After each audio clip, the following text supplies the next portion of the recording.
नमस्कार. ऋणबंधी या मालिकेतील हाचा 29वा भाग. आज मी प्राचार्य राम शेवाळकर यांच्याबद्दलच्या आठवणी आपल्याबरोबर शेअर करणार आहे. राम शेवाळकर यांचं नाव सर्व महाराष्ट्रभर माहीत आहे. उत्तम व्याख्याते आणि खरं तर कायम सुसंस्कार करण्यासाठी आपली वाणी आणि लेखणी झिजवणारे असे संस्कार विद्यापीठाचे कुलगुरू असं त्यांना सार्थपणे म्हणता येईल. मला त्यांचा अर्थात परिचय नव्हता, पण 1993 साली आम्ही सातारा जे साहित्य संमेलन घेतलं, ज्यात मी कार्यवाह होतो, तेव्हा पहिल्यांदा त्यांची गाठ पडली. त्या संमेलनामध्ये माझी भूमिका मी एकतर आर्थिक नियंत्रण ठेवायची आणि दुसरं ट्रबल शूटर म्हणतो ज्याला, काय कुठे अडचण आली तर ती निवारण करायची. आणि त्यासाठी छत्रपती अभयसिंहराजे कायम सहाय्य करायला उपलब्ध असायचे. ते त्याचे कार्याध्यक्षच होते. आणि तेव्हा स्टेजचा कार्यक्रम सुरू झाला की व्यासपीठाच्या मागच्या बाजूला जाऊन थांबायचं आणि काय काय चाललंय, कुठे काय अडचण आहे बघायचं, हे माझं काम असायचं. एकदा कार्यक्रम सुरू करून दिला की मग त्या कार्यक्रमापुरती माझी जबाबदारी संपलेली असायची. आणि मागच्या बाजूला शाहू स्टेडियमवरती भव्य मंडपात तो कार्यक्रम चालायचा.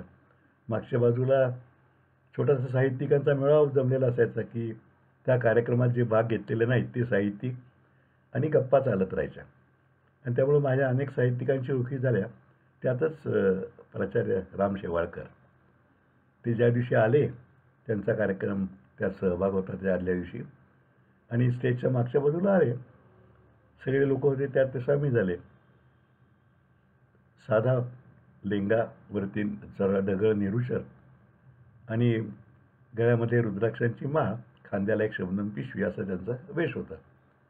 आणि मग बोलता बोलता ओळखी झाल्या, एकमेकाशी गप्पा सुरू झाल्या.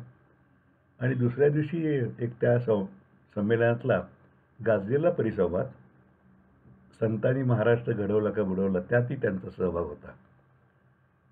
शिवाजीराव भोसले आणखीन बाबा महाराज यांची जुगलबंदी घडलेली होती. आणि त्यानंतर राम शेवाळकरांनी आपल्या होत्या वाणीनं आणि प्रेमळ वाणी, नम्र बोलणारे असतात त्यांचं असायचं. आणि त्या संवादात आणखी एक रंगत भरली होती.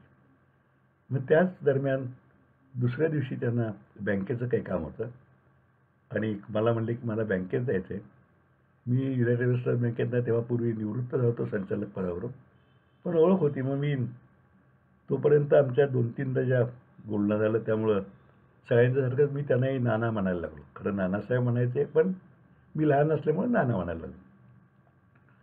आणि मग बँकेत घेऊन गेलो, त्यांचं तिथलं काम झालं. आणि मग तेव्हा आणखीन काही गप्पा झाल्या.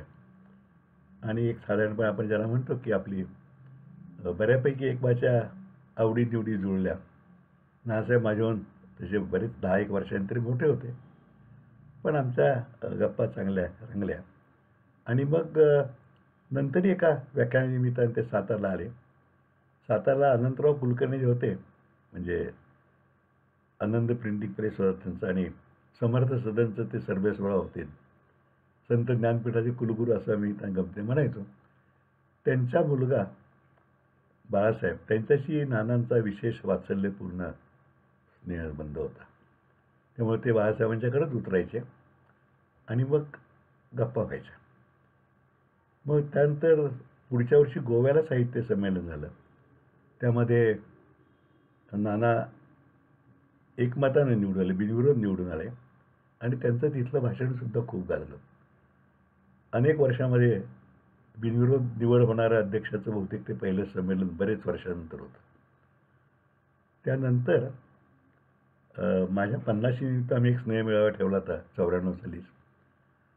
त्याला नाना आले. ते म्हणजे त्या दिवशी व्यासपीठावरती आदरणीय सुमित्राजे भोसले, बॅरिस्टर PG पाटील, प्राचार्य शिवाजीराव भोसले आणि राम शेवाळकर हे तिन्ही वक्तृत्वातले मानदंड होते.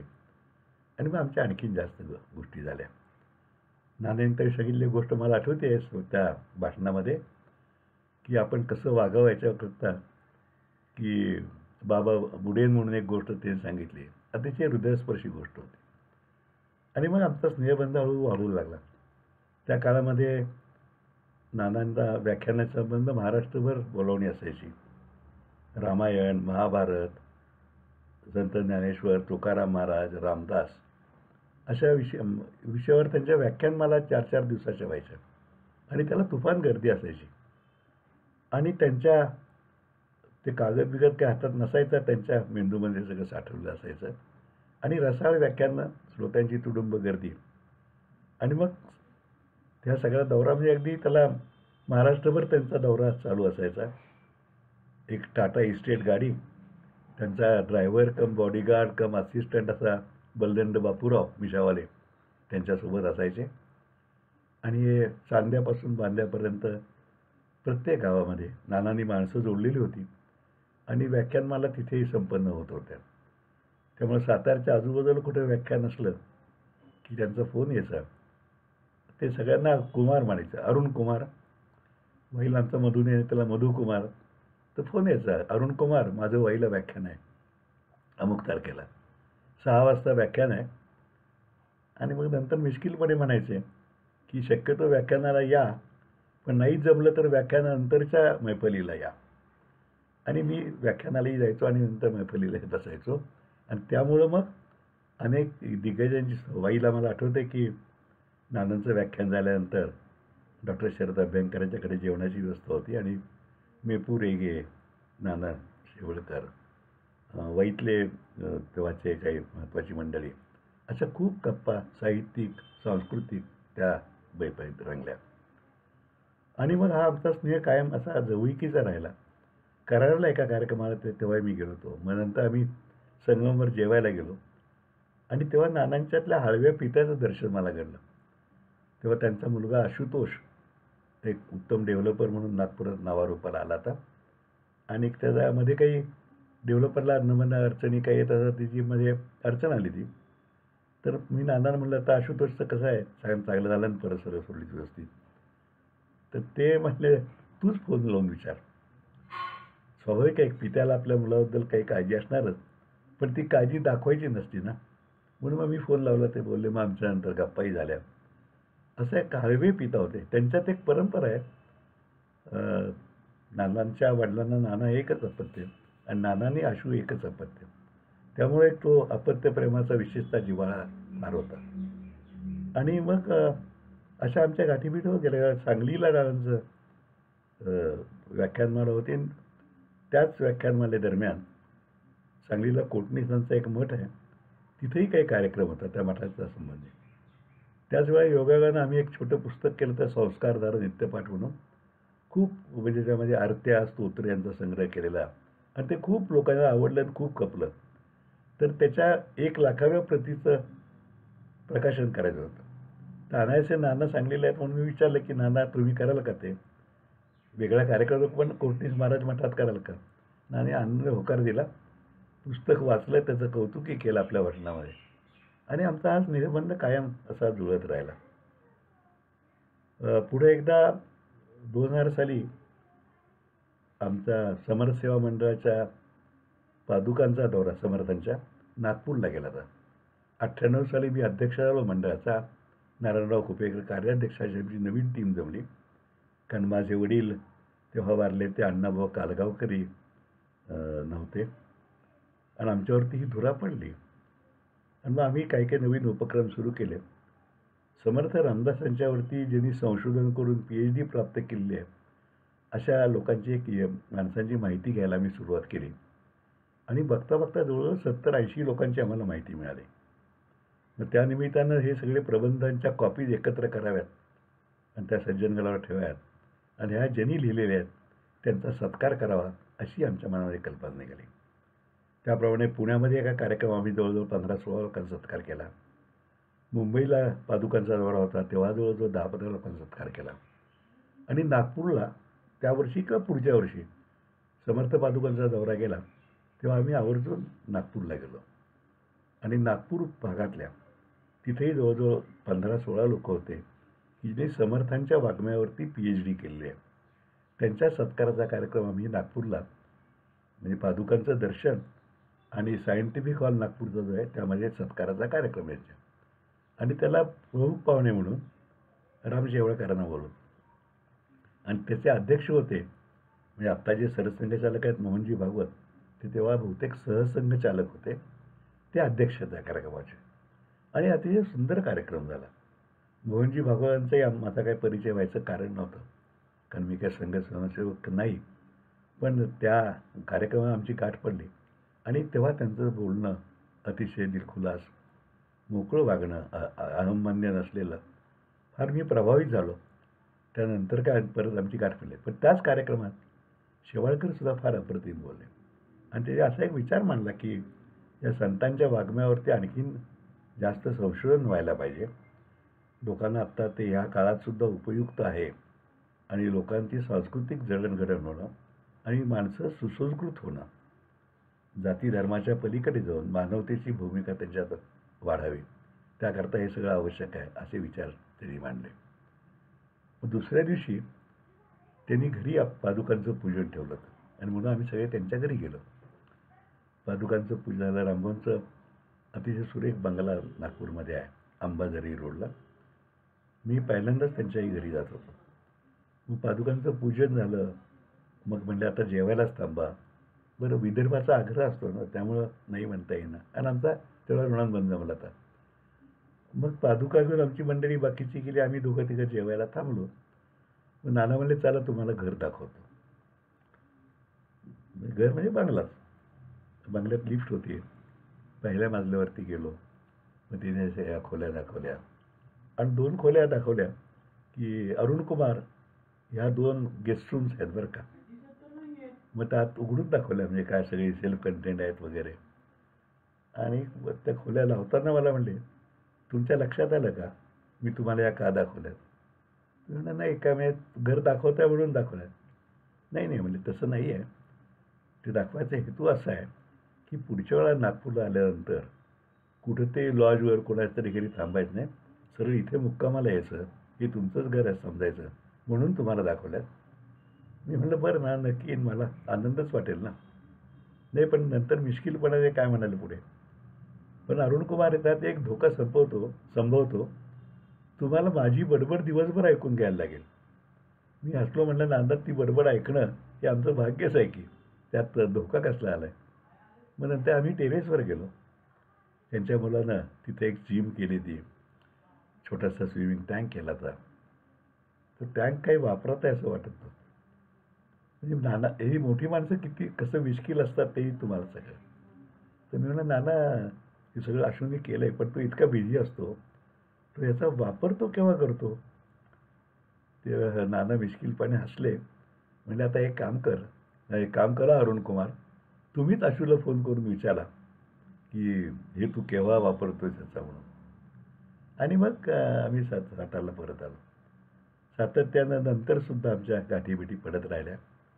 सातारा आल्यानंतर ते कधीही कुठल्याही कार्यक्रमाला आले तरी कुठलं तरी लॉज, AC रूम असा कधीही त्यांचा बडीवार नसायचा आणि सरळपणे ते बाळासाहेबांच्या घरी उतरायचे. बाळासाहेबांचा बंगला छोटाच, साधा 1 मजली, तळमजल्यावरती गादी टाकून त्यावरती शांतपणे ते विश्राम करायचे. इतका साधेपणा, अजिबात अहंमन्यता, बडेजाव अजिबात नाही. कारण मी असेही काही व्याख्यात बघितले की जे आधी कळवतात की आम्हाला 2 AC सूट्स लागतील, आमची अशी अशी जाहिरात करा, त्यामध्ये हा मजकूर घाला वगैरे. त्या सगळ्या पार्श्वभूमीवर मला नानांचा मोठेपणा जास्तच उजळून दिसायचा. सातारला आम्ही जेव्हा बाबा महाराज सातारकरांना सातारा भूषण पुरस्कार दिला तेव्हा तो नानांच्या हस्ते आणि शिवाजीराव अध्यक्ष असा ठेवला आणि त्या परिसंवादातले वादविवाद शिवाजीराव आणि बाबासाहेबांचे चालू जोपर्यंत पडसाद उमटत होते.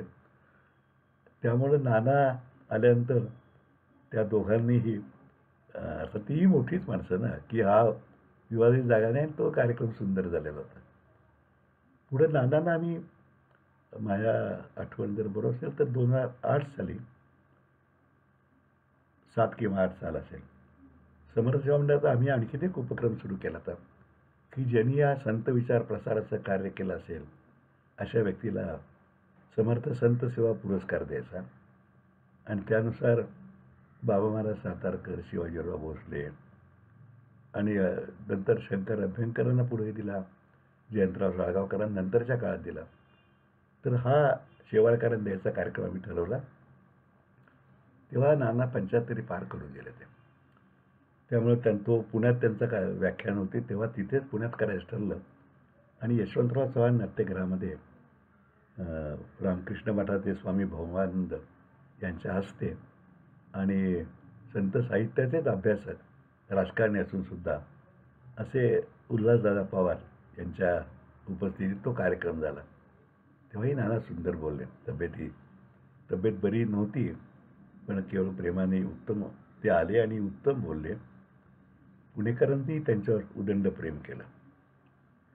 मध्यंतरीच्या काळात हृदयनाथ मंगेशकरांनी अमृताचा धनू म्हणून एक कार्यक्रम बसवला होता. तसं ते सुंदर ज्ञानेश्वरांच्यावरचा कार्यक्रम होता आणि नाना त्याचं निरूपण फार सुंदर करत. नानांचा अमृत महोत्सव झाला. त्याला खुद्द लतादीदी गेलेल्या होत्या. त्यांच्या हस्ते नानांचा सत्कार झाला.